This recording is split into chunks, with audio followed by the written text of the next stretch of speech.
तो देश के सबसे बड़े वकीलों में शुमार होते हैं थे राम जेठमलानी। उनका वकालत का करियर कई जजों की उम्र से ज़्यादा था। इसके अलावा राजनीतिक करियर की बात करें तो अभी तक एक्टिव पॉलिटिक्स में थे, आरजेडी से राज्यसभा सांसद थे। किस तरीके से उन्हें श्रद्धांजलि दी जा रही है, आइए सुनाते हैं आपको। राम जेठमलानी जी बहुत ही सुलझे हुए और बड़े ही विद्वान अधिवक्ता के रूप में वर्षों तक कहा जाए कि देश में वो छाए रहे।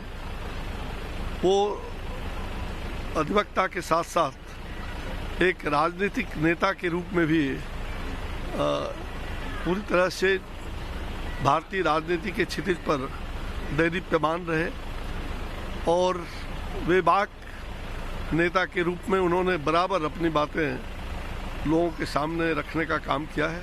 आज उनके जाने से पूरे हम कह सकते हैं कि केवल अधिवक्ता जगत में ही नहीं बल्कि राजनीतिक जगत में भी एक शून्यता की स्थिति आ गई है। लॉयर ही नहीं, बहुत अच्छे लीडर भी थे, बहुत ही अच्छे वक्ता भी थे। मैं उनके साथ पार्लियामेंट में रहा हूं और इत्तेफाक से पार्लियामेंट में उनकी और मेरी सीट एक ज़माने में बराबर थी। तो मेरा ज़ाती तौर पर भी बड़ा अच्छा अनुभव है उनके ताल्लुक़ से। बहुत सारी चीज़ों में उनकी कंट्रोवर्सीज भी होती थी, लेकिन वो हमेशा अपने लक्ष्य के हिसाब से चला करते थे और जाहिर है कि उनके जाने के बाद उनकी जगह कोई पूर्ण नहीं कर सकता। वो बहुत ही यूनिक आदमी थे और जाहिर है कि उनकी कमी को हमेशा महसूस किया जाए।